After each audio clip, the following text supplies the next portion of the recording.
is, you see what's going on around the world, and my view on the whole situation with Ukraine and Russia is, if you want to hit Vladimir Putin, hit him where it counts. This is a guy who's basically an authoritarian gas station attendant, okay, with some legacy nuclear weapons from the old Soviet Union. Their whole society is hollowed out except for that energy. And so if you want to hit him at the gas pump, hit him with energy. The problem with that, with Biden, is he has stepped on the neck of our domestic energy here in the United States. We should have Keystone reactivated in the United States. He should get rid of the ban on producing in federal lands, and he should welcome more domestic energy production. We were, before Biden took office, for the first time in any of our lifetimes, actually energy independent. Putin didn't matter. Now they're importing millions of barrels of oil from Russia. So why would you want to do that? So let's be real. It's a matter of national security. Yes, of course it's a matter at the gas pump.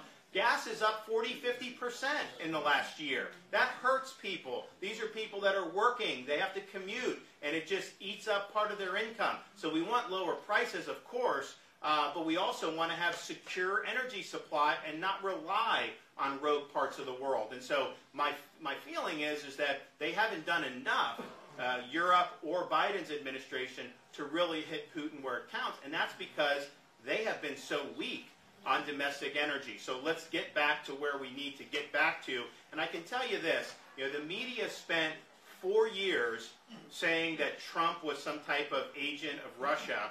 And yet, when I was in Congress, when Obama was president, Obama refused to send weapons to Ukraine. When Trump was president, we sent weapons to Ukraine. Putin didn't like that very much. When Obama was president, Putin took Crimea. When Trump was president, they didn't take anything. And now Biden's president, and they're rolling into Ukraine. And so I think if you look at what happened in Afghanistan, you lose 13 service members. You have all this equipment left behind. You leave other Americans behind. It was a total catastrophe. But it displayed the lack of leadership that Joe Biden is bringing to the table. And so, as important as it was that what was happening with the Taliban there, what I told people at the time is the most significant consequence of Biden's failure in Afghanistan is not even likely going to be in Afghanistan. There'll be some bad things for sure, but Russia was watching that, China was watching that, Iran was watching that. That whetted the appetite of these dictators. And so you see what Putin's doing. You're going to see China continuing to act belligerent. I think you're going to see the Iranians as well. So the weakness has really bred a lot of the disorder that you're seeing right now. Now, I will say it's hard to know what's true with media reports, because quite frankly, a lot of them are false. And so I don't want to get ahead, but I do see people in Ukraine fighting back. And if you look at Putin going in there kind of half-hearted, there was really a lack of overwhelming force, a lack of daring. That has given the Ukrainians the oxygen to fight back. Now the whole world is kind of coming down. Even the Chinese said they don't consider themselves allies of Russia, that they have strategic interests in common, but they distanced themselves from what was going on. And so I was heartened to see them having some moxie to fight back.